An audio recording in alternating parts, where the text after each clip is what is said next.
And we are live. Ladies and gentlemen, welcome to the show. Highly Unlikely. My name's Drew. I'm here with my boy Raj. What's going on? What up, what up? Here we go. How's your weekend? Not bad, man.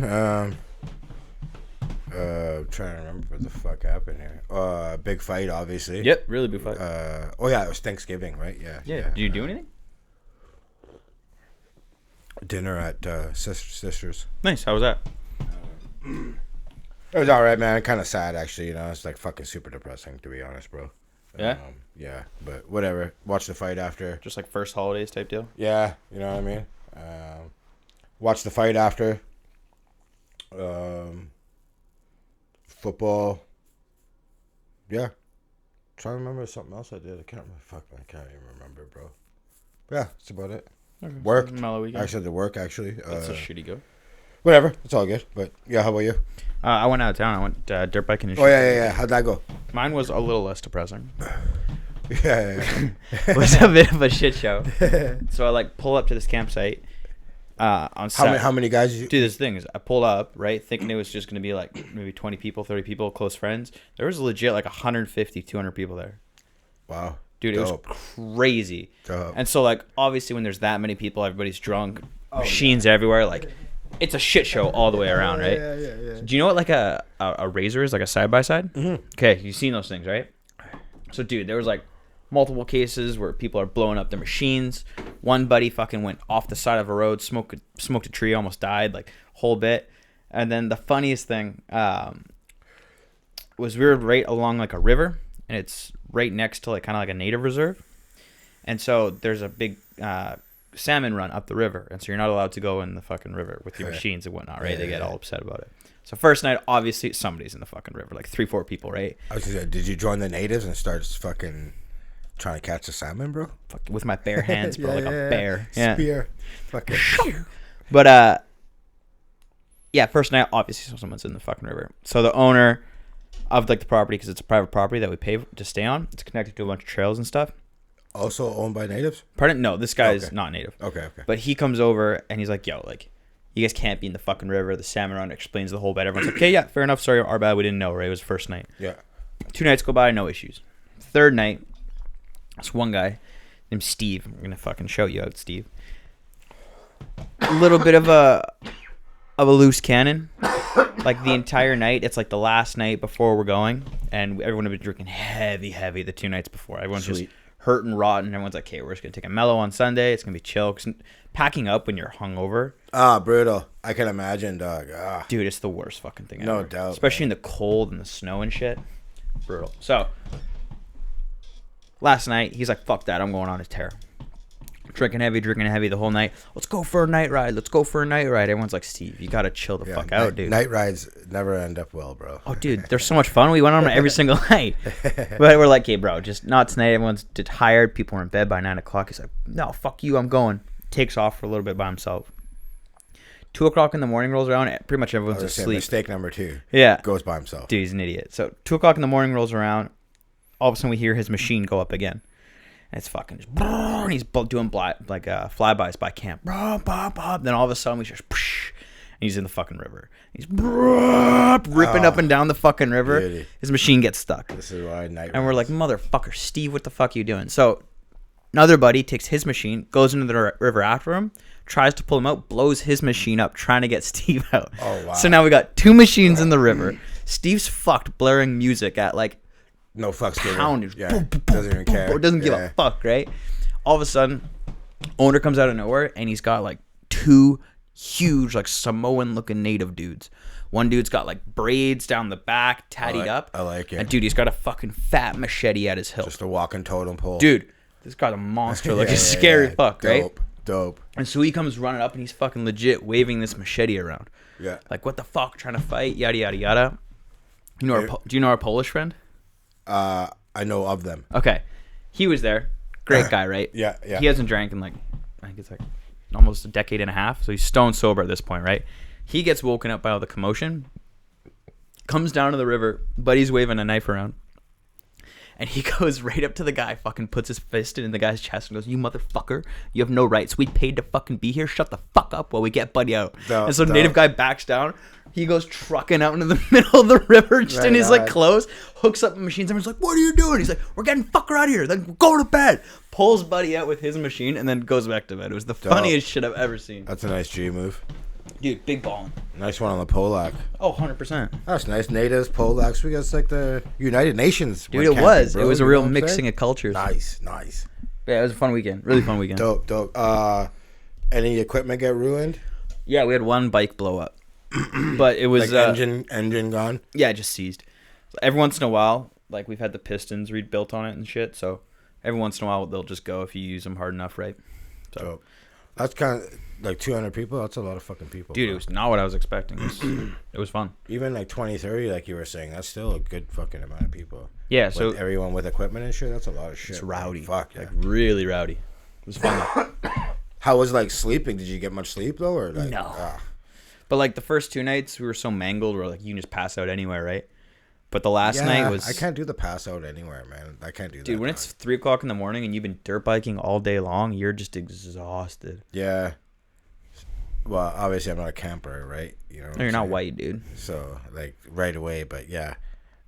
That's cool. I can respect it, man. Sounds like fun, for sure. I used to dirt bike as a kid, so I get that. It's so much fun. Yeah, dope. Yes, sir. Whoa. Man. What do you want to talk about? Well, you touched on the fights. You want to talk about them? Yeah. Fucking crazy, bro. I watched it twice. I watched it again last night just because it was so good. And I watched it with a bunch of people, so I wanted to watch it on my own just to like really soak it all in, because you know how it is when there's a bunch of people around, right? Everyone's like talking and whatever, dude. Right? You know, and you got like armchair quarterbacks talking about the fight. Yeah, it's just no idea what like they're talking commotion, about. you know, and you just can't hear everything. You know what I mean? So, where did you watch the replay? It was fucking phenomenal. Because I had to watch it in like Russian because I couldn't find the video. Allthebestfights.com. Okay, I'll look at that. So yeah, fucking phenomenal fight.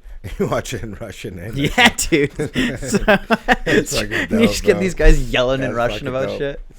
One of the best fights I've ever seen, for sure. Maybe one of the greatest heavyweight fights ever. In terms of like entertainment value, dude. Yeah, it's not the most technical. Unbelievable, bro. Definitely not the most technical, but for excitement, bro. Dude, it was so much fun to watch. You know, yeah, man, and like I know Deontay lost, but really, like both guys really gained respect from a lot of people. Dude, 100%. I was so wrong about how I thought Tyson was going to destroy Deontay. A lot of people did though, and dude, because they're going off the last fight, especially the first 2 rounds, or like the first round, pretty much in the first 4 rounds, apart from obviously getting knocked down. Like he was actually boxing technically, and was hanging toe to toe with Tyson Fury, which I did not think was going to happen at all. Yeah, well, so right away, Wilder comes out and starts going to the body. Mm-hmm. It's just like, oh, shit. Mm-hmm. Great game plan. If you can't get the head, get the body, because you'll eventually get the head. And his jab is actually working, and before it did not work at all. And then he stops doing it, though. Like, one thing that, okay, so Fury comes in like 280 pretty much, 277. Big, and Wilder put on like 20 pounds too. He comes in like 246 or something. Heaviest he's ever been. He usually fights like, I think around 222 or 225 or whatever. I think Fury was 256 when they fought earlier. Yeah. Like Wilder has already knocked him down at a lighter weight, right? Like, you know, and I know maybe he's thinking I got to put on weight to deal with him putting on weight, right? For sure. But did that drain him of the cardio? Because, man, this guy tired out quick, bro. And, like, I'm not trying to be, like, disrespectful, but, man, for someone, like, that's in that kind of shape, I thought the cardio would kind of maybe be there. And this is, like, early on. He's, like, before he took the punishment. See, but he got, for me, it was as soon as he got knocked down, even though he knocked down Tyson after he got knocked down, as soon as he was knocked down, I felt like his cardio and his legs weren't there anymore. Like he went from being technical, throwing the jab like you're saying, going to the body, to kind of just swinging. And yeah, he caught Tyson twice. But for me, as soon as he got knocked down, I was like, okay, he's kind of out of this. The third and fourth round, like we were talking about, two of the craziest rounds I've seen. Like, yeah, Deontay gets floored in round 3. And, you know, a lot of I found, too, he was off balance a lot. He was. Wilder was. His footwork looked really bad. So that was kind of like, you know, I would think it would be a little bit better, you know. But, again, getting rocked by Fury like that probably does it, too. Exactly. I thought Fury was really doing the tactic where you push down on the head a lot. You know what I mean? Like and throwing uppers after. I thought the ref would kind of cut that shit out. But good on, you know, you do it till the ref tells you to stop, no matter what it is. You're gonna do it till you get caught or whatever, right? Yep. So good on Fury for doing it. When Wilder knocked down Fury twice in the fourth, fuck, man, I was just like, dude, I was losing my shit. This, you know, this is it, bro. You know what I'm saying? I'm thinking twice. Fuck, man. You know what I mean, bro? But I gotta give it to Fury. Like, goddamn, the heart on that motherfucker, bro. I completely agree. And because, like, I've seen a couple things, and I don't know. I wonder if you thought this too. When I watched it live, like before the replay at the end of the round, I thought that it was more of like a Tyson Fury, like falling and slipping. And then with the replay, it was a short, it nice was short clean punch. to the temple. Yeah. His legs seized up. Like, he dropped him clean twice. It wasn't a slip. It wasn't a Tyson Fury doing whatever. It was, he dropped them twice. Man. Beforehand, Wilder was swinging pretty wild. Yep. For sure. And then he did land that short hook. Fury got up at 8 count. Andre Ward complaining about both counts being slow. I think all counts are slow in boxing nowadays, man. So, but for Wilder to be that hurt in round 3 and then come back and knock him down, who outweighs him by 40 or probably more that night. Yep. Unfucking real. Super impressive. Like, that power is the best equalizer, bro. You know what I mean? Like, it's like no matter how much you think that guy's out, that power, it's just the one punch that all it takes is crazy, bro. And you got to think too, like, if you just look at the history of that, like, Deontay has never lost to anybody apart from Tyson Fury. The first fight, he drops him and thinks the fight's over. I think everyone thought the fight was over. I thought it was over. And you then know, real talk, on some Undertaker shit, the motherfucker gets up, yeah. And then beats him, and they tie, and he's like, holy shit, how'd that just happen? And then he gets absolutely demolished in the second fight. Like, it was like a walkthrough. Like, he got shut out. It was a shutout. Yeah. So, like, to go through that and then have to basically fire all your camp, have a completely new camp, and then you get dropped in round 3, and in your head you're like, oh, it's over. Like, by round 5, we had our money's worth. Yeah, and then it's all over. But then to come back in round 4 and drop him twice, like, my respect for Deontay went fucking through the roof. Like, for sure. Now, by round 5, Fury's landing about 40% of his punches. Deontay only about 23%. After those knockdown, Fury definitely pulls away late. Oh, here, huge. You know what I mean? But again, like, to answer that bell from Deontay, round in and round out, man. Like, what is it? Heart of a warrior, bro. Yep. You know, 100%. Another thing I didn't like. And maybe this is probably from fatigue. You're not thinking right. You're moving the wrong way. You're circling into Tyson Fury's power. You know what I mean? And he's lucky it didn't get caught sooner and laid out, you know? But it's just like, and that probably is fatigue. You're not thinking clearly, you know what I mean? Yeah, I think after, because I completely agree. I think it was around 6 or 7, I thought it was, and Tyson Fury even said this at the end of the fight. I'm like, yo, Tyson just has to land one big one and it's over. Like, Deontay, like you said earlier, looked wobbly on his feet. And it's crazy to see the difference. Like, Tyson Fury gets knocked down twice, pops back up, looks fresh. Deontay gets knocked down, and he's not the same after it. Like, yeah, definitely. Fury recovered quick, and he found another gear. Big time. Wilder couldn't find the other gear. Which is wild because you look at him, and he looks... I heard someone say this, and I thought it was super accurate. He looks like he drives a UPS truck. Like, to have that much cardio, it's crazy. Then there was talks in round 9 if Wilder's hand was broken. And I think I heard after it was. Yeah, it was. He did break his hand. He did, eh? Yeah. Still threw it, though. Fuck, I got to give him credit. Again, man, you're still throwing it. Like, most guys aren't going to probably throw it. Yeah. I agree. You know, and he hit it well. You know, the announcers are obviously by around now we're talking about, but still, you could tell just like he wanted it so bad. Like he got up after, like you said, answered the bell and came out swinging every single round. Like he wanted that shit from the bottom of his heart. So like you gain respect, but a little bit of a criticism here.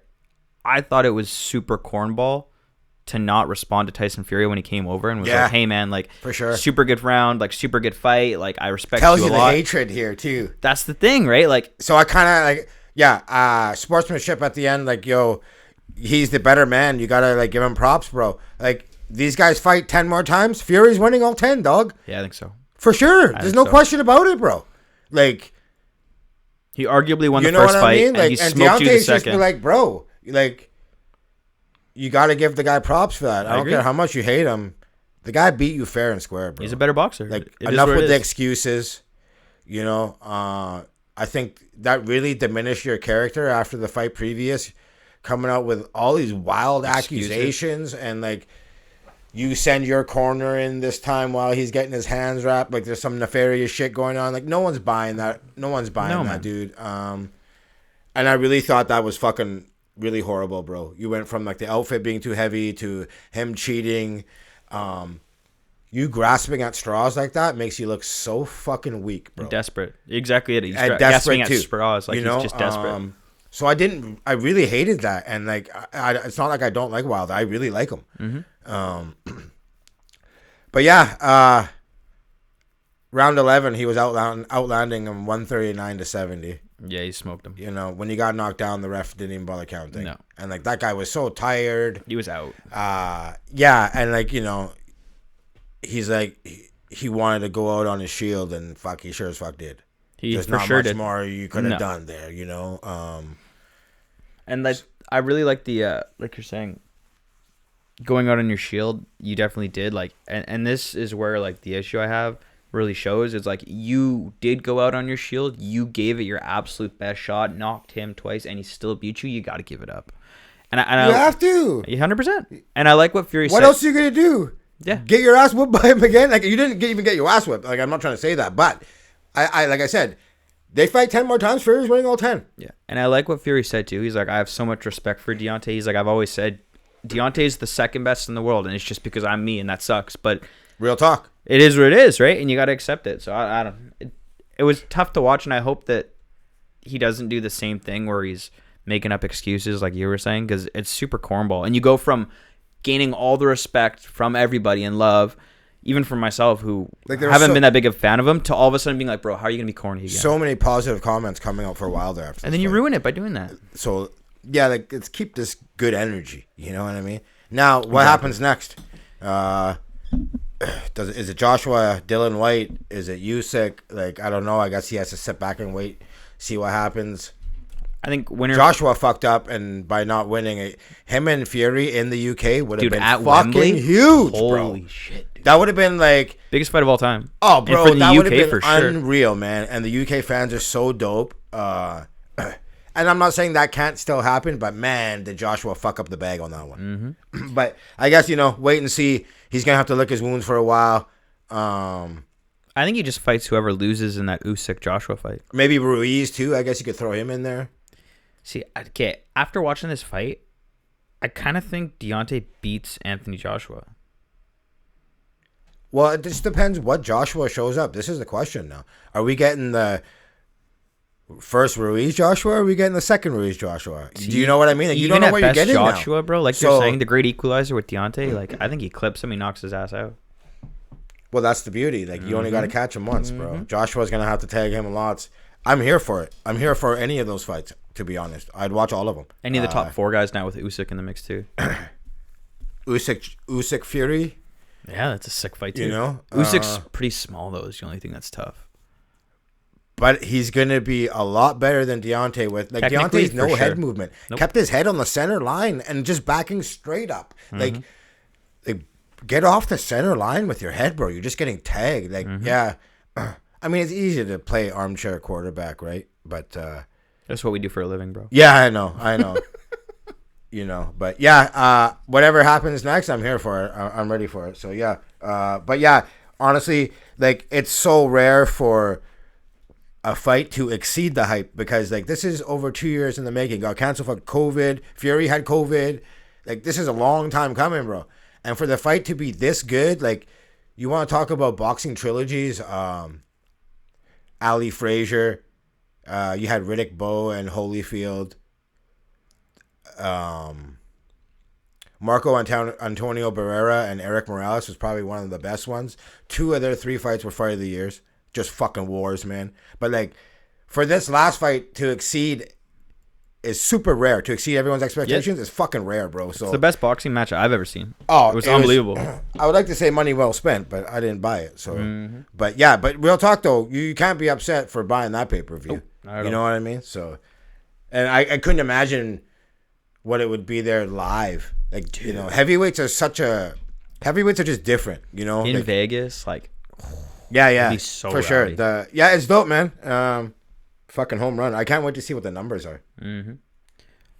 Speaking of fighting, because there was a UFC card on, it wasn't that great. Upset though, I heard. Yeah. I to be honest with you, I didn't even. I just seen like the headlines. I didn't even read it either. I didn't even read it. The only reason I'm bringing it up is because someone who trains at my gym, Lupita Godinez, fought on that card.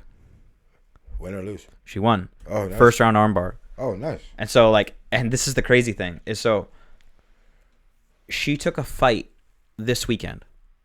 Oh, okay. So where she took a fight 7. So from the time of her fighting to her next fight is 7 days, which is the UFC record for the quickest turnaround time of an athlete ever. Previously, it was Hamza with a 10-day turnaround. She's fighting again in 7 days. Well, at least you don't gotta cut weight. No, but she moved up weight class for it too, which is smart. Oh, she moved up a weight class? Yeah, because she doesn't want to put her body through it again, which is smart. But so she submitted, I forget her opponent, I don't have it here, with a first round armbar. Do you know how much she got paid? $50K. Because she got a performance bonus as well. Oh, dope. Yeah, which is fucking sick. Fuck, that's what you need. Yeah, exactly. Yeah. That's the key. For sure. Well, winning is the key.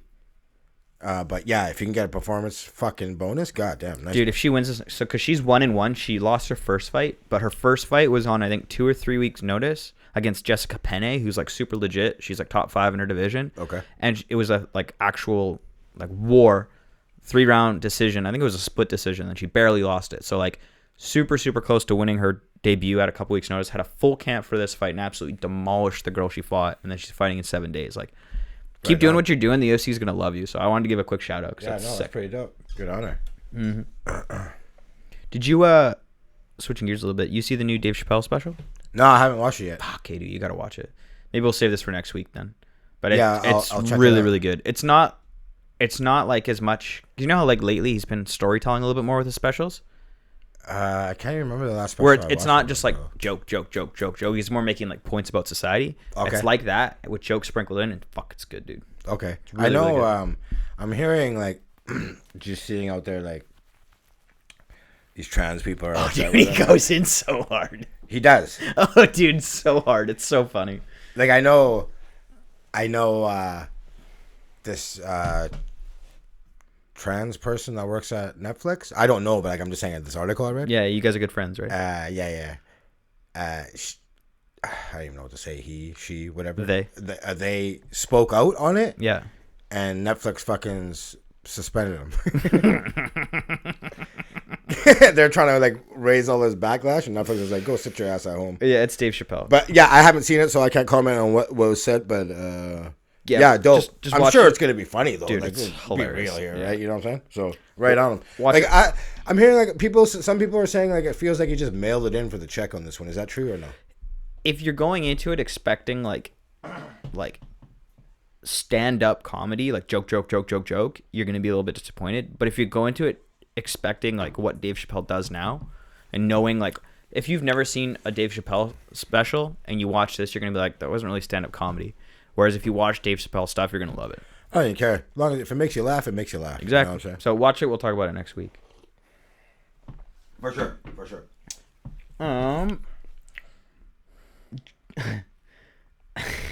What's funny? It's not funny. I just switching gears so much. Maybe we could. Fuck it. We'll talk about it. So we've on this show a lot of times talked about the absolute numbers that the Roman Catholic Church puts up in terms of sexual assaults. Legendary. Like, GOAT status, greatest of all time, without a doubt. Will Chamberlain got nothing on. Nah, dude. Like on the Catholics. These are the real GOATs. Yeah, for sure. All jokes aside, there was a report that came out on just the clergy, so the churches. In France? Just in France. Oh, yeah. I heard these numbers, bro. So, over the past 70 years, just the churches in France, just one country, and there's 300, 400, 500, 600 countries in the world, I have no clue. They sexually assaulted more than 215,000 children. Busy people. Dude, I'm just going to do a quick little math here. How did you find time to do your job? That's just what I want to know. They're sexually assaulting, on average, over 3,000 children every year. Divided by 365. That's 8.5 children per day. Yeah. That's in one country. That is so unbelievably fucked. Somewhere Epstein's smiling right now. Fuck. My guys. Crazy. No, that's... this is what the real sad part is like, it's just they're not going to be held accountable. No. And you see what the Pope said, too? He's like, yo, just sorry about that. Hopefully there's a chance of redemption. Redemption? No, I didn't see that. Redemption? These people all need to be behind bars. What are you talking about? I'm not close with the Pope like you. You talk to the Pope often? Yeah, all day. But me and my Francis? Yeah, it's Francis. I think it's still Francis. Pretty sure it's Francis. We're going with that either. We're tight. We talk all the time. He's a vessel of God. I'm a vessel of God. You know how it is. I skipped Sunday school. Dude, I used to run Sunday schools. Yeah. Yeah. Right? Yeah. But the one kind of bright spot in this whole shit show. Bright spot, bro? There is, straight up. What's the bright spot here with over 200,000 kids being sexually abused? Tell me the bright spot. So the report that was done to find this was actually commissioned to be done by a bunch of French bishops. So people in the church were like, yo, this is going on. We're going to hire people to bring this to light because this is fucked and we don't want it to happen anymore. But how many years later did they do this? They did this at the end of 2018. They started it. Okay, but all these abuses happened when? Yeah, it's over the last 7 years. But I'm saying, like, at least people are like, yo, this has been going on. We need to bring this to light. I'm not going to give these guys no credit. Bro. I'm going to give the couple guys who did. They could have blew the whistle a lot earlier is what I'm saying. No, but I'm saying, I don't know how long these bishops have been in place. These two guys might have gotten into it, not expecting that, and then it happened. You can't give them credit for fucking coming up with this. Are you serious? Yeah, no credit. I don't even know. Bro, they could have just shut up. They could have been doing some abusing, buddy, bro. For the last 70 years, there's been no whistleblowers, and finally these guys are like, fuck this. These guys are blowing some whistles, son. Let's not get that twisted, all right? Fucking fuck out of here, bro. There's some whistles being blown. Oh, my God. Yeah, fuck. I don't know, man. Yeah, it's fucked up, though. All joking aside, like you said, that's just France. Like, holy fuck, dude. That's just one country. One. That's so fucking... And crazy. This is only the people who You almost can't even wrap your mind around it, man. No, and this is only the people who have come forward. I'm sure there's twice as many people, right? True that. 3, 4, who knows? And how many people have died already that can't say nothing? Yeah, exactly, right? So it's fucked. So I'm like I said, Raj isn't giving these guys credit, but I'm glad these guys did it because it's at least showing that people in the church aren't happy with it and they're not just accepting that it's going on. So we gotta play that Too Short song, blow the whistle. Real talk. So last week we got off the air and I forgot to talk about a story. Yeah, do it. I was so high I fucking didn't even talk about it. So we've all heard about Gaby Petito by now, right? Yes, we have. So quick rundown for people that may not know. She was out with her fiance Brian Laundrie. They're going around the country in the van, right? Apparently, I guess the trip starts, straining the relationship, I guess you could say, right? Mm-hmm. They were seen arguing by a passerby. We've seen the video on the news. Yep. People called the cops on him. Also, she had been regularly in contact with her mom throughout the trip. Also revealing to her mom that there's more and more tension in the relationship as they're traveling. The mom says in late August, the calls and the social media posts stopped. And they were quite prevalent on social media. They've been doing this for a long time, under the hashtag van life. I was gonna say they're big van life people. So so those calls stop in August. So Brian Laundrie comes back home to Florida on September 1st without her. And he's like, Gaby, never heard of her. Real talk, though. Yo, what he says is so foul. Comes back without her, and like doesn't. Here's my problem. Here's my fucking issue with this whole thing. Now. This is your issue. Yeah. So he comes back, right? Okay. Yeah. And they're like, yo, he's like, I don't know where she is. Whatever his reasoning was, right? No, she was like, and the cops let him. She's not here. The cops let him leave, or don't. What am I trying to say? Detain. Or not even detain. Why do you keep eyes on him? Yeah. We all know he did it, bro. Come on, man. Like, you know what I mean? I know you can't arrest him and that shit because there's no legal reason. But you can keep eyes on this motherfucker, bro. Yeah. Right? So, cops don't do nothing about it. He takes off, right? Yeah. He's being, like, spotted on, like, what is it? Like, this Appalachian Trail in, like, North Carolina, apparently. Making a run, dude, from... Like, all these sightings, you know what I'm saying? And then, lo and behold, who the fuck do I see? Dog, the fucking bounty hunter, joins the search here. And I'm like, get the fuck out of here.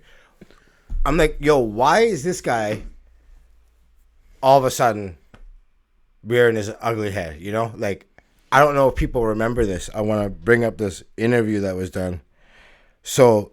He's had some bad publicity as of late. He was caught, I think it was a phone call, with his kid and dropping mad N-bombs and shit, right? Mm-hmm. So he did an interview, and Buddy, I think it's from Entertainment Tonight's interviewing him. He questioned about it, and like, play the video, and then we'll talk about it after what he says here. So here it is. Well, let me ask you about that. That moment 15 years ago. Yes, sir. That phone call with your son. Correct. You were using language, and over 6 times during that call, you used the N-word. Yes, sir. Why were you using that word so freely? Well, I thought I had a pass in the black tribe to use it, kind of like Eminem.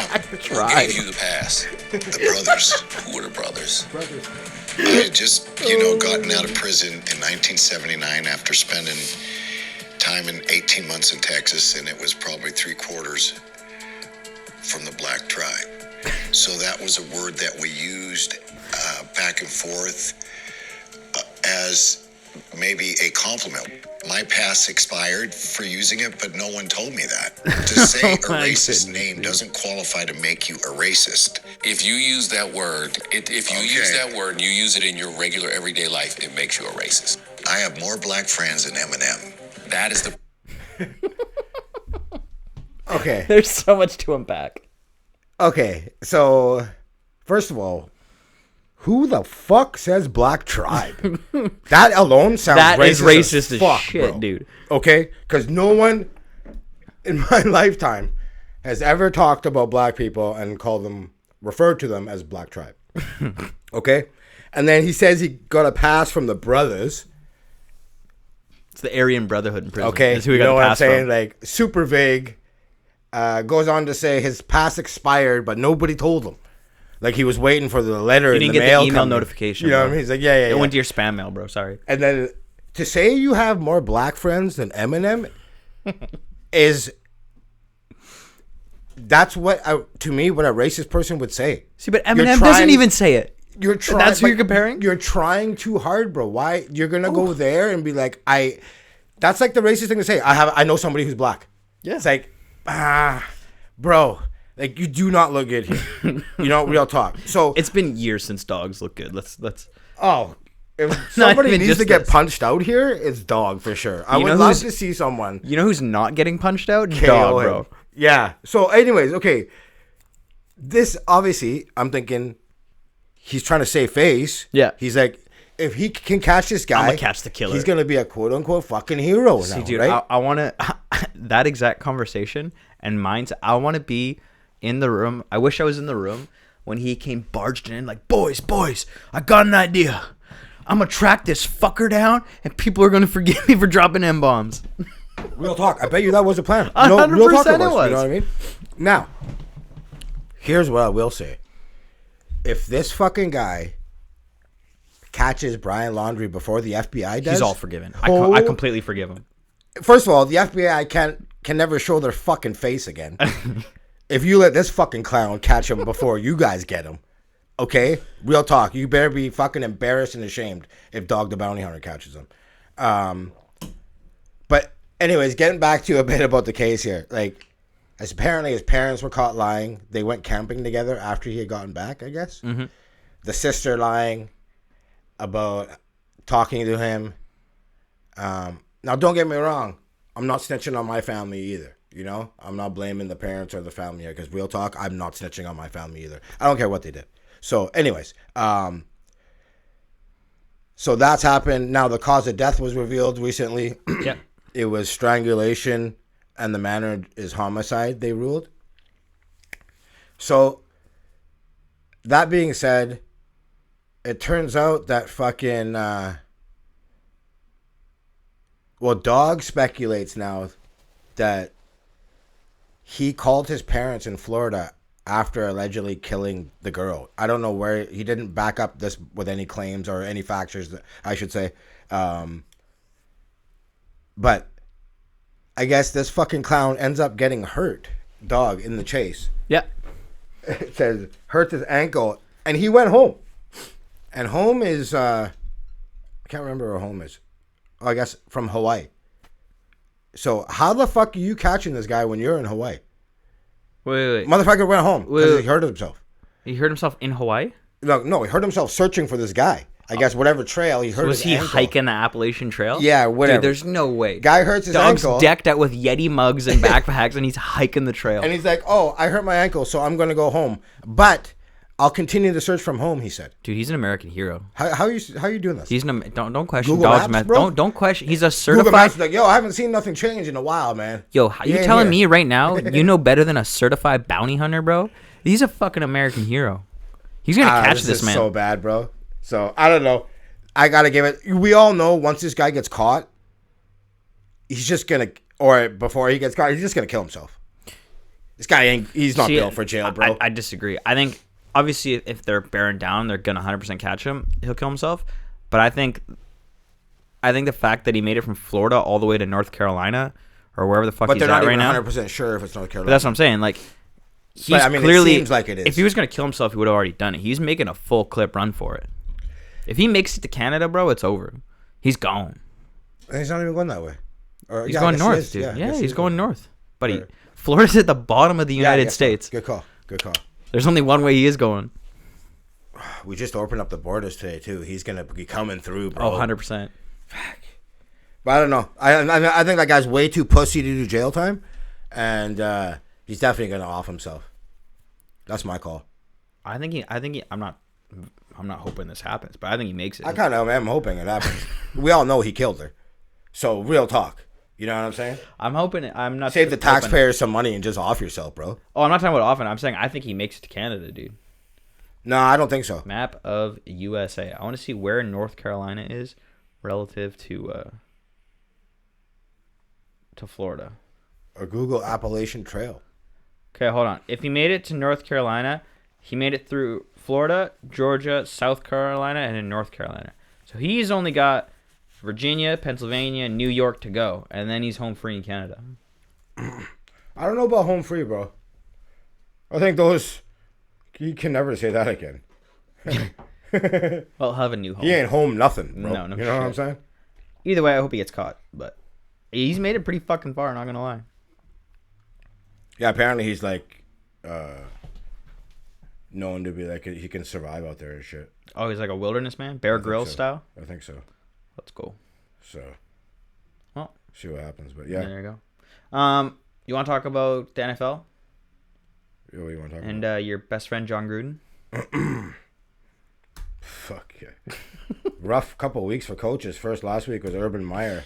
Yeah, this And, is a different level though. Fucking Jon Gruden really put the brakes on that story and fucking took the spotlight away from Urban. No shit. I said, Urban "Shine probably that gave him shit on me, gave him a boy." text and be like, "Bro, I appreciate you." Yeah, real talk. Urban Meyer's like, thank fucking God There's someone dumber than me. But man, sad situation all around. Let's be real. So for everyone that doesn't know, he stepped down Monday as a coach of the Las Vegas Raiders football team. It started last week with some emails released that he used racist remarks against DeMaurice Smith, who is the head of the NFL Players Association. Guy's a fucking well-educated lawyer. Gruden had some pretty nasty shit to say, like calling him rubber lips.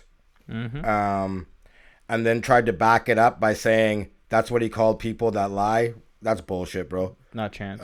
No, I don't buy that for a second. No. So those came out. And then after that came out, there was another set of emails that came out where now, when these emails were written, he was not a head coach. He worked for ESPN at the time. Just want to make that clear.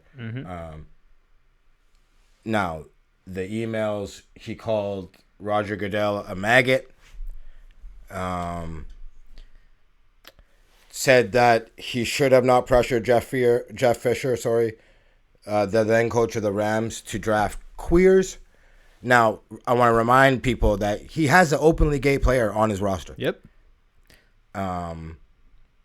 You calling DeMaurice Smith rubber lips, your majority of your team are black players. You know? For me, like, one, I don't know if you feel this way, but, like, looking at him, it doesn't surprise me. Well, I can't. And say I think looking at a him, lot 'cause of that'd be wrong. but a lot of coaches, like when I say looking at me, like a lot of coaches who are a little bit older, who are kind of entrenched in football and have been for 40, 50, 60 years, like it doesn't surprise me when there's racist underpinnings. But the part that stands up to me is the specific insult of rubber lips. Because that is like an insult that took time to think about, and like clearly if he's throwing that language around, it's something that he throws around often. I can attribute like that mentality to the owners being racist. That's how I see it, the old owners being racist. But for someone to be coaching black people majority of his life, that's just fucking unacceptable, man. Either way, it's unacceptable, but like I don't know, it doesn't surprise me. Like if it came out tomorrow that Urban Meyer or this is me just throwing out names, or Dan Campbell or someone like came out with some racist history stuff, like I would be like, okay. I'm not saying it's okay, but I'm saying it doesn't surprise me. Keyshawn Johnson has voiced his opinion for a long time. Shannon Sharp voiced his opinion for a long time. Shannon's been a huge they're not fans of him whatsoever, never have been. You still had people on the Raiders talking highly of him even after this shit came out, and I'm like, wait, who is talking highly of him? Some of the players. The players, legit. Yeah. Oh, yeah. Really? People say they forgive him. You can change after 10 years. Derek Carr said, I love the man, I hate the sin. But here's my thing now. Like, I don't care what the players say to you. If they're like, yeah, don't worry, we give you a pass, or we accept your apology, they're never looking at you the same. No, it's over. His career obviously is done. Now, he tries to justify it in some of the emails, saying that he was upset about the owners of the teams locking out the players in 2011. He said he talked about Goodell that way because he disapproved of Goodell's emphasis on safety, which he believed was scaring parents into steering their sons away from football. What a lame excuse. He also, in the emails, was against the kneeling and said those guys should lose their jobs, which is ludicrous. Also, now this is the thing too, like, it gets super dicey now because there was pictures of the Washington football team cheerleaders topless in his emails, and he sent them around. Now this is how stupid these people are. So the Washington football team cheerleaders did a photo shoot back in the day, and this is how fucked this football franchise is. Because for backstory, this is why this all popped off, is because the NFL is investigating the Washington football team. Jon Gruden and Bruce Allen are buddies. Bruce Allen worked on the the Washington football team at the time. So Gruden and him are emailing back and forth like they're bros, right? Yeah. They've gone through 700,000 emails, and this is how they busted Jon Gruden, because they're investigating the team. One of the investigations for the team is this cheerleader shit that I'm talking about. So the cheerleaders did a team photo shoot, and some people at the organization were instructed to take topless photos of the women, and for Dan Snyder, Jesus Christ, it's out. It's out. It's been out in public record, bro.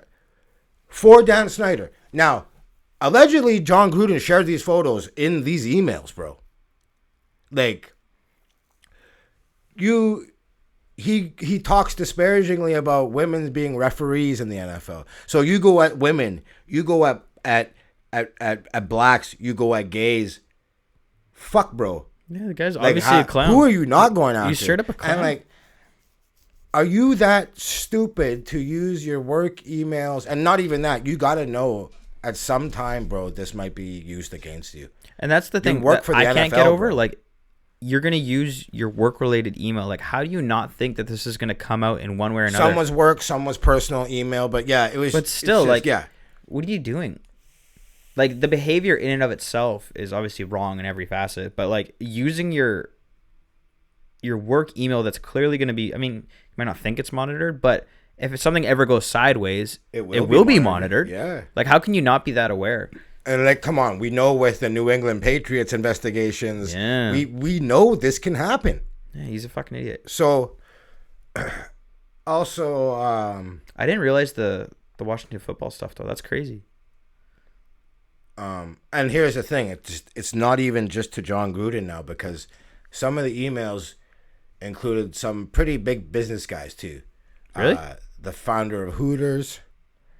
Okay, that's really on brand. And exactly, If we're talking about on someone who's emailing we'll see topless what happens, photos, though. You know but how he's just recruiting. That guy's just trying to assess talent. I don't know how it goes with this guy. I mean, nobody can touch that guy because That's his he draft, owns his shit. bro. He's just drafting talent. But executive for the Outback Bowl, another guy who owns a chain of restaurants. So I don't know. And here's the thing: we don't know what else is in these emails. NFL's only released a fucking small fraction of the 700,000 emails. That's crazy. 700,000. Holy shit. When this story broke, how many NFL executives do you think went and started deleting mad shit, bro? For sure. They're like, yo, IT guy, wipe the fucking servers. Or whatever you got to do. 100%. I don't know tech shit, but you know what I'm saying? I bet you guys were just fucking freaking, bro. And like, okay, let's look at it this way too. What are the Raiders losing? He went 22-31 in 3 seasons, right? Yep. And here's what he did. Got rid of Khalil Mack. Got rid of Amari Cooper. Brought in Antonio Brown. That blew up in his face. Mm-hmm. Got rid of Rodney Hudson, Gabe Jackson, Trent Brown. Now, I know some of these are done for payroll, but you do try and keep some of your good players. Yeah, he doesn't have a good track record. Do you know what I'm saying? Record-wise, Like, personnel-wise, everything-wise. And really, real talk, I will say this, though. This year, they seemed like we really had something. Oh, for 3 weeks? Yeah, they for sure did. But that's out the fucking window. Yeah, it sucks to be a Las Vegas fan right now. You went from 3-0, top of the world, new stadium looks sick, Jon Gruden's the man, to it's over. So, and here's the official statement he said. He's like, I've resigned as head coach of the Las Vegas Raiders. I love the Raiders and do not want to be a distraction. Thank you to all the players, coaches, staff, and fans of Raider Nations. I'm sorry. I never meant to hurt anyone. I got a real fucking problem with that last line. I'm sorry I never meant to hurt anyone. Bull fucking shit, bro. Yeah. You know what I mean? Like, and here's the thing. It's always been known that, especially I think in the NFL, because NBA, they're pretty progressive. In the NFL, it's always like, yo, how do they talk to us behind closed doors or about us behind closed doors? We've talked about it all the time, like the whole slave mentality, and that's the way it's looked at by owners. And this was what I was saying. Where this shines I think a light on something. So I promise you, Gruden ain't the only one talking like and this is what I was saying. Like, genuinely think that attitude extends all the way down to the coach level, regardless of whether or not they play with black. And this is proof of it. Obviously, like, it's on an individual by individual basis. I'm sure there's a lot of guys who are absolutely great, love their players. There's no racism whatsoever, but I'm sure there is a fucking lot of it. It's pretty nutty, man. And like, yo, I hope it was worth that $70 million you lost, dog. Yeah, no shit. You know what I'm saying? I don't feel bad for him. No, fuck Not that at all. guy, bro. Fuck that guy. And to be honest, he's just fine in life, bro. And I think those 700,000 emails, I think there's going to be a lot more people that this happens to. I think we're going to see a lot of people. Well, now it's on the NFL to be like, not get called out, but like there's a lot of people are going to be exposed for being pieces of shit. I don't know what the NFL does now.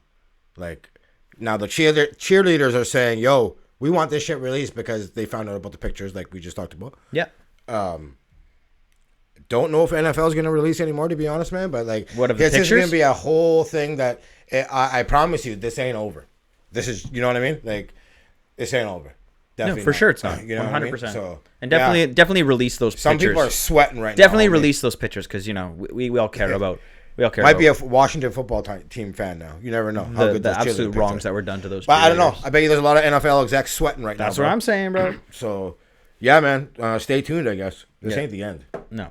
Talking about the actual NFL. So, I've kind of set up into this point that it takes about 5 weeks to really kind of figure out teams and get a really good idea of where they're at. And we're obviously just watched week 5, and there's a few surprises, a few things you kind of scratch your head at, and then a few teams that I think are obviously having breakout years, and then a bunch of teams that I think are really disappointing. The first team that's disappointing to me is obviously the Chiefs. I'm seeing such a mixed bunch of opinions on the Chiefs. What are your opinions on them? You think they're good? Do you think they're bad? Do you think they're just going through a rough patch? Do you think they'll bounce back? No, we talked about it already. That defense is a real problem, bro. Dude, it really is. Super stoked about Buffalo going in the Arrowhead and stomping them. Mm-hmm. But yeah, like I watch, it looked like Seattle defense. It's just like blown coverage. You had L'Jarius Sneed blow coverage on a 35-yard touchdown. You had Sorensen blow coverage on a 60-yarder to Diggs. And then I can't remember who it was, a safety that blew the Dawson Knox fucking touchdown. There was 3 wide open touchdowns. It was fucking bad, bro. You can't do that. And then I know Mahomes says that it doesn't affect him, but it does. Like, it forces the offense to have to score touchdowns, and they have that pressure in the back of their head. One thing Buffalo did great, played a cover 2 shell, only rushed 4 guys, and I talked about this when we talked about the NFL show, when the preseason show. They drafted Basham and Russo. Russo came up huge with that tip pick. Mm-hmm. That front 4 was great. Their depth is unreal. Yep. Steady rotation of players. And they're forcing KC to be super patient. Like, their first drive was like a 15-play drive. And they're just like, we're not going to give up the deep shit, and you're going to have... Basically, they're forcing you to run, and KC didn't run. I don't know Edwards-Helaire got hurt, but they made KC play super patient, and like to do it drive after drive, that's not how KC plays. Nope. Like, we seen them come back double digits, like, oh, Tyreek bomb, and then it's like Kelsey bomb, and it's like all of a sudden they're leading, you know, in no time. Now when these guys are making you go, now not every team can do it. Yeah. You know, you gotta have the personnel, but if you can, a la Tampa, a la Buffalo, The Rams, Ravens, arguably. So Chargers, yeah, Cowboys. man, they're in trouble. Like, So Chargers got a 2-game lead. They might get the second wild card. Yeah. So this is the question: is week 17? It's the last week. Where do you think the Chiefs are at going into the last week? They're gonna make the playoffs.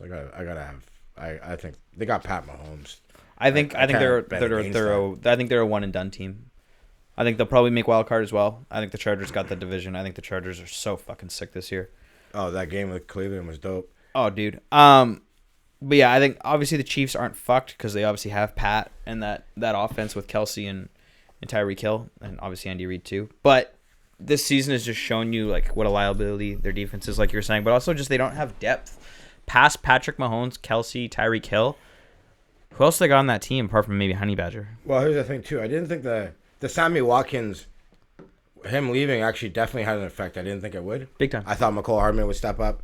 or even Pringles look decent at times. But They've been spotty at best. since week 10 last season, Mahomes has thrown 13 picks in 14 games. Never thought you would have those numbers with that guy. Nope. Their defensive ranks this year. Points allowed 32nd, yards allowed 31st, first downs 32nd, pass yards 29th, rush yards 29th. QB rushing yards allowed 32nd, and QB rushing touchdowns 32nd. So that's the issue. Like, you don't even have to have a good defense, you just got to have a capable defense, and they can't stop a nosebleed. So Nope. it's going to be a rough go for them. But again, 5 games in, if any team can do it with less, I gotta say it would be that team. Yep. I think teams to beat, we touched on right now. Buffalo and the Rams look like the two teams best in the NFL. There's a couple of people who are right close behind them. Chargers, Cardinals. You could argue the Cowboys too, but I think the Buffalo and the Rams are clear top 2 in my opinion. Cowboys super scary. Yeah, dude. Cowboys. We obviously had questions early in the season. We talked about Zeke not playing great and Tony Pollard looking like the clear number 1 option, but now that's changed. Zeke's playing great the last couple games. They're both playing good. Not Diggs. It's Diggs, right? Yeah, Trayvon Diggs. I always get him Unreal. and Stephen Buffalo receiver mixed up. But he's 6 picks in 5 games? Yeah, his numbers are fucking ridiculous. Like looking like one of the best corners in the NFL, like just period. Not even rookies or new players, just period. One of the best corners. So through 5 weeks, 10 passes defended, 6 picks, 47% completion percentage, 29 passer rating allowed, no touchdowns. Mm-hmm. And here's the thing too. He came out this week and he's like, he was a wide receiver, and like when Nick Saban converted him to a cornerback, he cried, and he actually, I believe he called his bro, and he's like, he didn't want to do it, he wanted to be the wide receiver, and then like for you to come and like, no wonder why he's so good at picking off balls. And like you see this guy, it's crazy because if you watch the film, eyes always on the quarterback, and this motherfucker is like, you can see him size up the receiver and he outruns the route. It's fucking crazy. He's definitely special, man. And like to hit it on Parsons and Diggs, like you have a star quarterback, you have the star running back, you have the star receivers, star corner. Great O-line. You have a defensive line that doesn't even have Marcus Lawrence yet. So like they're man, scary, like all man. the important positions they're really good at. So yeah, they're super exciting. It's the first time since Dak's rookie year, but even this is probably the best Cowboy team in maybe 10 years. Like this is the first time in Dallas where you're like, yo, we actually have a legit chance at winning the Super Bowl. They look exactly like Dak's rookie year when they were 13-3. Mm-hmm. Big, good old line. Zeke running all over the place. Like Zach's obviously way better. Dak's obviously way better, but this time I think the difference is they have a defense that's fucking scary. Well, again, they can put up so many points that they don't even have to be that good. But we talked about it last week. They're definitely rallying around Dan Quinn. He did way more than I thought he would do in his first year. But yeah, no, hats off to them. They're super exciting. Yep. Next team that I think is super exciting to watch, Chargers. Justin Herbert. We kind of knew it going into this year. They started 1-1, and so there was a little bit of hesitancy because there was a close game 3-2, but they've really put it together the last couple of weeks. And that Herbert is such a monster, bro. That Chargers Brown 47-42. Dude, such a good game. 41 points combined in the fourth quarter. Fucking ridiculous. 4 lead changes in the final 15 minutes. Yep. Now I know everyone's knocking Baker. They ran it on the 3rd and 10 late in the game. But, like, I'm not going to knock Baker. He put up 42 points on the board. He's not the reason they lost. Like, yeah, I know you had the ball at the end, and that's when you want your guy to shine. But, like, if my guy puts up 42 points and we lose, I'm not going to really blame him. See, I have the opposite approach. I think putting up 42 is great, but then when you do it on less than 250 yards passing by Baker Mayfield, the touchdowns weren't scored by Baker. The touchdowns weren't, obviously in the stat sheet he had 4, but he also had 2 interceptions. But those touchdowns were earned by the run game. And I think Kevin Stefanski taking the ball out of Baker's hands on a 3rd and 10. Like, 3rd and 10 is 100 out of 100 times you're throwing the ball. And Kevin Stefanski goes... at that point of the game, for sure. Yeah, you have to pass. You know the Chargers are going to come down the field and score. They've been running all over your defense the last quarter. Like, for Kevin Stefanski to not trust Baker on something like that, I think speaks absolute volumes. Now, we talked about it a bit last show. I think they will sign Baker. But this just kind of shows you that, like... Not shows you, but this is Baker, I don't want to say fumbling the bag, but kind of fumbling the bag. Like, this was his season where he really needed to show out and prove that he deserved like a max contract, and he hasn't shown it so far this season. Well, I don't think anyone thinks he's got a max contract, though. No, and I think this just proves it, and this just shows that like the coach doesn't trust him, and like you get him for like 35 million. The descent You're in the locker room starts. You're right, but descent in the locker room with a QB starts with the coach, and it starts with the coach not liking him, and eventually players start to see that too. Yeah, but I don't think the coach doesn't not like him. I think Stefanski loves him. Yeah, I disagree. I think in the same way where, like, look at the Rams last year. Jared Goff got them to a Super Bowl, but at the bottom end of the day, Sean McVay didn't trust Jared Goff, and he needed someone he could trust, and I think that might happen with the Browns. Okay, but Sean McVay didn't trust Jared Goff because Sean McVay had to tell Jared Goff what to do. If you see this defense, you have to call the other play. Stefanski's not doing that with Baker Mayfield. He's not telling him what plays to call. If you see this, yeah, Jared Goff, yeah, for sure. Sean McVay had to literally keep coaching this guy.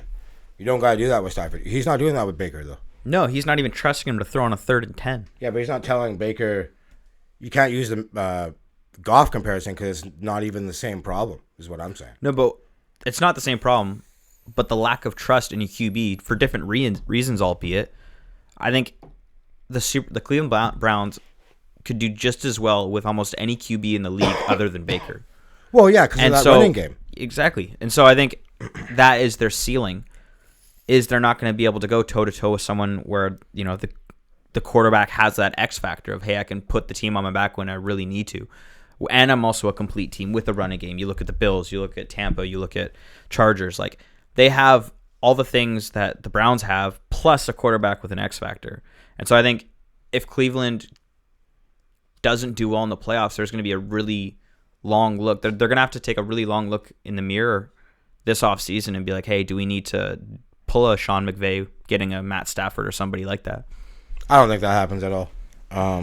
We'll see. Again, putting up 42, maybe I'm going to question my defense more than my offense. Like, they're the first team to put up 40 or more and 500 yards with no turnovers and lose. First team ever. So, I'm not going to put that on Baker. Fair enough. I want to talk about some disappointments. Actually, one more really bright spot on the season. Cincinnati and Joe Burrow has been... I got disappointment for you, bro. Go on. We both got disappointment in our lives. But Cincinnati and Joe Burrow have been great this season. I was really, really critical of the Jamar Chase pickup. Obviously, that... I've had to eat my own words, eat a dick on that one. That connection between the two of them has been fucking sick whole season. Definitely. Had problems in preseason, but turn it around. 100%. So I think if Cincy can be smart and they draft protection for Burrow, as well as upgrade some weak points on defense, they're a really solid team. I don't think they're a Super Bowl team yet, but I think they're definitely a playoff team. So one big problem in this game. Yep. The 5 missed field goals. Dude. It was fucking horrible to watch. It was actually pretty funny. Dude. Cousin Sal from Fox Sports. So Mason Crosby, he was calling him either Missing Crosby or Mason Crossbar. Thought both of those were actually really good, man. That's pretty fucking good. It was comical, man. I've never seen nothing like that before. And I really don't know what it was this weekend. It was actually fucked up. It was a record for kicking this weekend. So they enter the day, kickers enter the day having just missed 19 of 324 extra points, right? Yeah. Over 65 games this season, 94%. Just in week 5, you had 16 missed field goals and 13 missed extra points. Yeah, it was a wild weekend. That's fucking nutty, bro. I don't know what the fuck's going on there, dude. No. So all around bad kicking weekend. Cincinnati Green Bay game. Now, Green Bay's got, what are they, 4-1? 4-1. But they only have a point differential, I think, of 4. Plus 4. No, So, like... Dude, no. This is the thing. Is Green Bay has 120 points for this season and has 122 points against. Oh, -2. They're a -2 and points differential, and they're 4-1. So I'm not buying that they're a good not team. at all, dude. You know what I'm saying? But whatever. Your record's your record. So it looks like they got this division on lock. Coming into Sunday, I was like,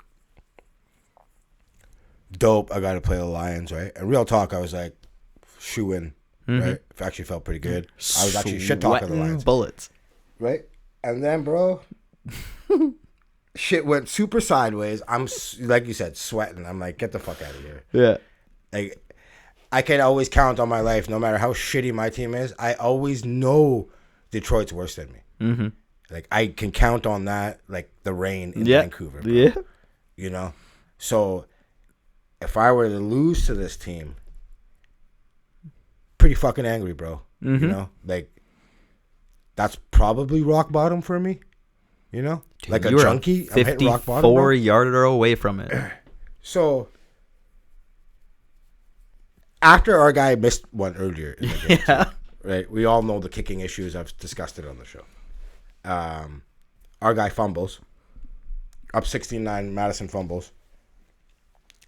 They score. And okay, so shout out Dan Campbell for going for 2. Mm-hmm. Right? He's going for the win on the road, super ballsy. I'm like, they ain't getting it. They get it. I'm like, fuck, right? We have how I can't remember how much time we had. Sorry. Anyways, Cousins hit 2 deep passes and 2 timeouts to set up the fucking bomb by Joseph. Thank God that bitch went in. And like you could see, so when Detroit got the 2-pointer, Nick Wright tweets out, being a Vikings fan seems really awful. They have some of the most stomach churning losses every single year, right? Yeah. Just like fucking salt in the wound, you know what I'm saying?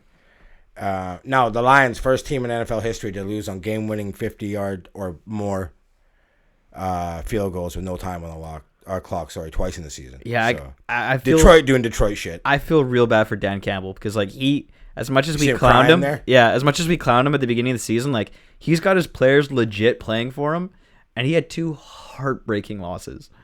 Yo, Battle Royal, I'll take that guy. Straight up, dude. So, yeah, it's going to be rough for the Vikings. I know this, man. So, we got Carolina this week. Fuck, I'm going to say we beat Carolina. Then after that, bro, fuck, it's going to be bad. Bro, you think you're going to beat Carolina? Fuck yeah, bro. Double or nothing on that Deontay bet. Okay, fair enough. Let's do it. All right, done. Bet. Wait, hold on. Do the Panthers have anybody injured?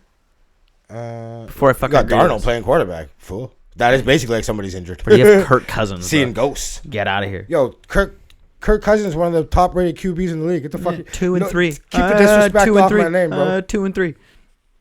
Almost losing to the Lions. The best quarterback, bro. Almost losing to the Lions. It doesn't mean that he... You just said your record's who you are, bro. But it doesn't mean that Kirk Cousins isn't a good quarterback. I know, I'm saying your football team isn't a good football team. No, I'm not disagreeing with you there. But Kirk's actually decent. Put some respect on his name, bro. No. Oh, did you see him grab Mike Zimmer there by the shirt after? No. It's fucking hilarious, dog. They actually had him mic'd up and they played it. He gave him the "you like that" after he hits the fucking field goal. But yeah, they look like they're ready to scrap each other. Yeah. They literally grabbed him by his shirt. And, you know, it's fucking pretty funny. Now, you want to talk about rock bottom? You want to go rock bottom, bro? Well, my team losing to the Cowboys is pretty expected. Yeah, we were going to go there. That was pretty expected. Where I was going, bro. So, how's Saquon, Daniel Jones, Kenny Golladay doing? Yeah. And coming up next, we have the Rams, the Panthers, the Chiefs, the Bucks, the Chargers, talk shit about my team. You're Cowboys. Done, son. Oh, dude, my season was over fucking 3 weeks ago. True that. Your season was over. What was the first day of the fucking season? Kickoff. September 12th. Yeah, that was when your season was over, bro. Yeah. As soon as we lost to Atlanta, I'm like, okay, it's. Did you see? I wrote the season off. You see Saquon's ankle? Fuck, bro. Mm-hmm. He's out for a couple weeks for sure. Swole as a motherfucker, man. No good. Jones took a helmet, which he initiated. Mm-hmm. Fuck seeing somebody stumble like that. Okay, take all jokes aside. I know I always rib on him and shit.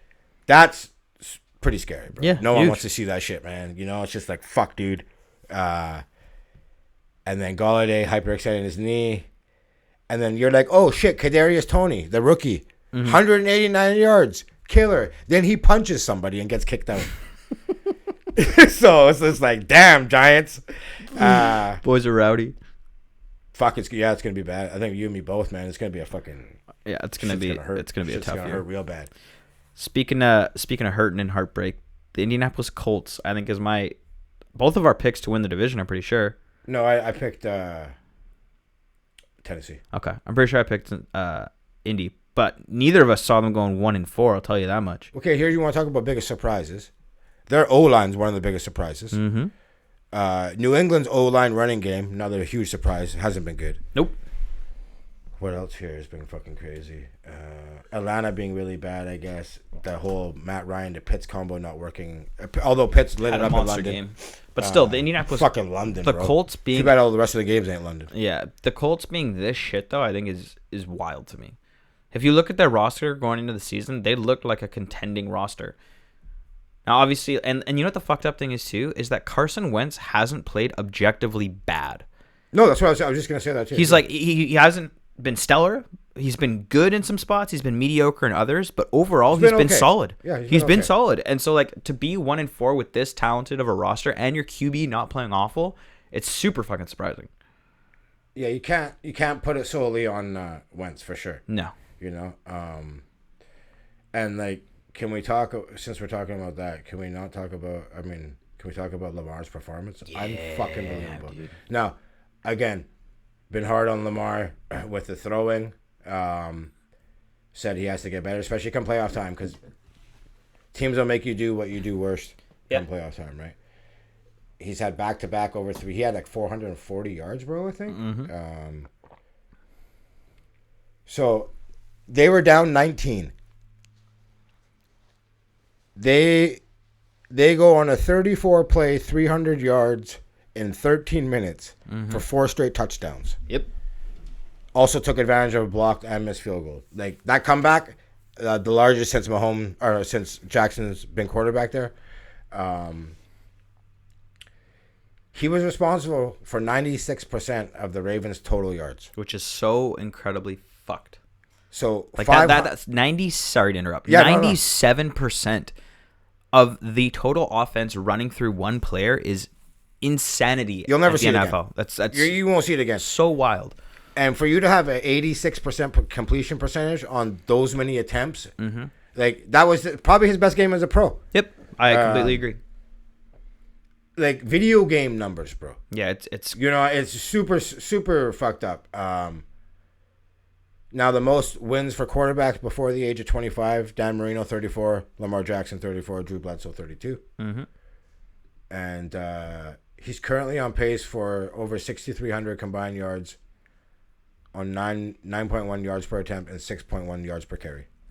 Don't know if he can keep it up, but those are stupid numbers, bro. stupid numbers. And like, yeah, all credit to him. Like I said, I was super hard on him for not being a good thrower of the football.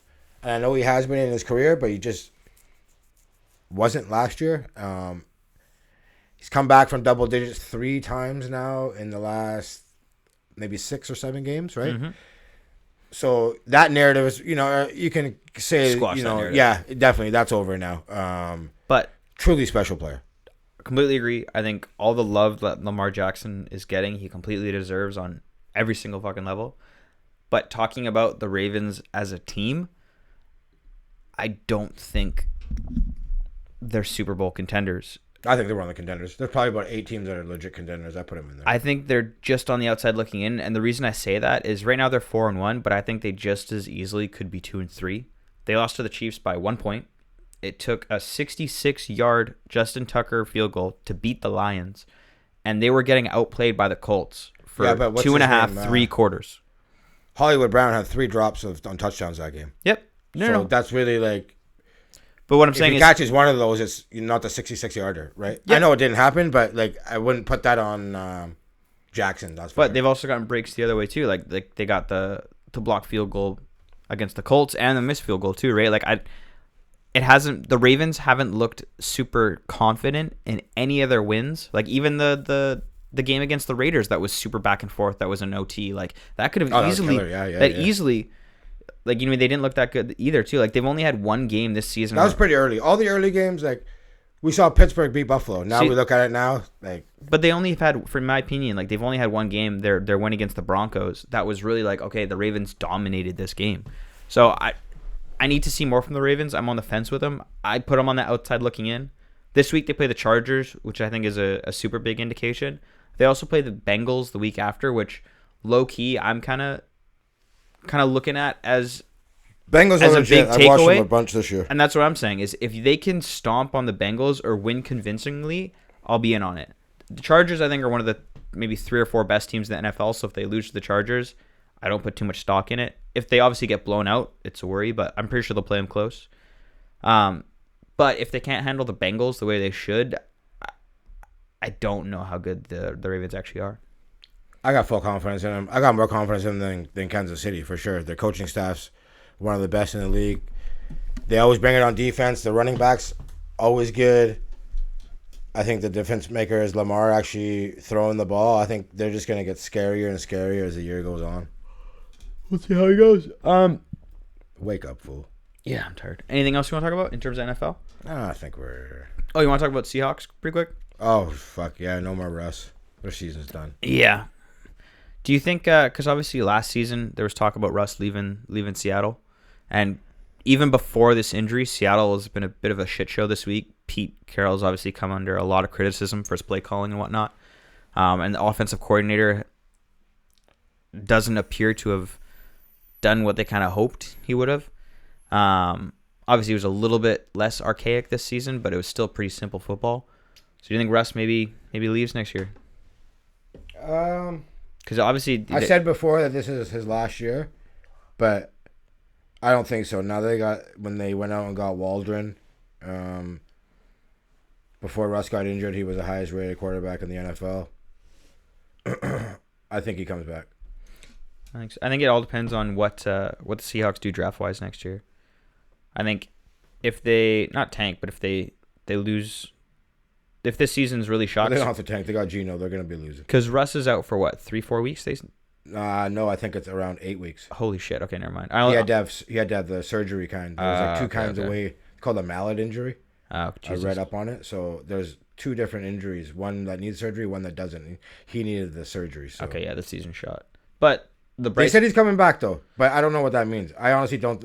I think by the time it's all said and done, they're gonna realize how far out they are, and why would you bring that guy back and injure him? Exactly. I think if Seattle does tank for a little bit, not for a little bit, but if they do tank kind of the rest of the season, and then going into next draft, they can pick up some legit wide receiver, tight end options. I think Russ sticks around, but I think if they fumble the bag on the draft, which what they've been doing so far in terms of not drafting offensive talent, apart from DK. Another reason why he comes back with him and the relationship with him and DK. I think he comes back, bro. Will he? I'm pretty confident. I wasn't before. I said before this was the last year, but like I said, hiring Waldron and him and DK seem to be pretty tight. I think he stays. We'll see. Any other stories you got? You want to talk about? So yeah, I got a story here. Tell me. We talked about that Ivan the Terrible, right? Yeah, that documentary. Did you watch it? No, I didn't. But I came across a story right after we talked about it. 96-year-old accused Nazi concentration camp secretary on the run after a trial no-show. She's on the run. No shit. Booked it, son. Really? On some top 5 shit.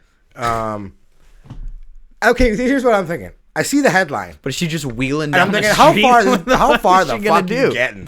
If I was the cops, we'd be like, you could give her a 4-day advance and probably walk by and still catch this bitch. No stress. You know what I'm saying? So, yeah, she failed to show up first day of her murder trial in Germany.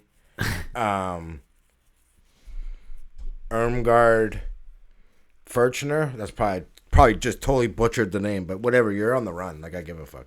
But so she's just with her fucking walker. She's going down the street. She worked from 1943 to 1945 as a secretary for SS commander in Poland.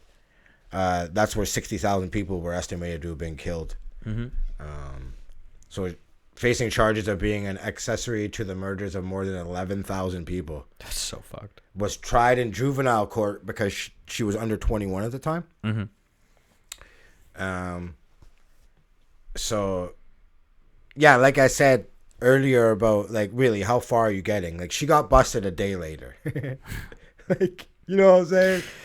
And, like, I don't know. So, now I guess last I heard was local authorities are assessing whether she's able to serve her prison sentence. So, I don't know. 96. Yeah, what are you going to do? Lock her up. That's what I say. Fuck that shit. Yeah. Deserves it. But yeah, no, I don't know, man. You know what I mean? So I'm apparently there's another trial against 100-year-old, bro. I'm glad they're getting charged. Like, we talked about this with the documentary. As much as it's pointless because they're so old, I'm glad they're fucking getting charged. Yeah, real talk. I'd love to see it. Yeah, no talk. Skeletons for sure, bro. Coming back to haunt your ass. Mm-hmm. But yeah, so yeah, then no success on the run, bro. Fair enough. She was rough on that one day. It's getting hairy out there. Mm-hmm. No food, no nothing. She needed her pills, her walker. Has a flat tire and a wheelchair. Yeah, that's it, bro. All right. Yeah, I got a couple random things, but nothing. Yeah, talk about it. Dude, nothing I really want to talk about. There's Okay. a New York Apple Store security guard got stabbed in the head and arm over asking a dude to put his mask on. Brutal. Some dude got bit by a bat when he was sleeping. He refused to get rabies treatment. He died like a month later from rabies. Deserved it. Every fucking Real part talk. of it. Deserved it. Sorry, bro. Some woman in Texas like shot through her wall because she saw some dude in her window like peeping while she was changing. Guy got killed. It was somebody in her house? No. So it's like she was changing, and like some dude was like head above, like peeping Tom, like peeking through the window. And so she freaked out, thought some dude was trying to break in, just shot through like the window, ended up killing the dude. Peeping Tom. Yeah, dude. Got what's coming to him. Eh? Shit. But he died? Yeah. No, he ain't peeping no more. Fuck. Nice shot, lady. Yes, sir. But yeah, those are all the nothing. Where was that? Texas? Yeah, it was Texas. It was. Fuck, you knew that Good call, shit, bro. Right on the money. As soon as I heard she grabbed her gat, I'm like, for sure this is Texas, bro. Let's go. It's Texas or I would have guessed Florida. Yeah, that was second. Florida's actually be number one. But I'm like, let's change it up a bit. As soon as there's a gun involved, Texas. Yeah. Real talk. Nice shot, lady. Shout out to you. Yeah. Well, everybody, for those who don't follow us or like us or whatever it is on every platform, please do so. It helps us algorithm-wise. It also helps this podcast grow. Follow us on YouTube as well. Please subscribe. Our subscriber count, like we said last week, cleared over 10, which is fucking great. Love all you. Half a dozen people. So, yeah. We'll see you guys next week. Dope.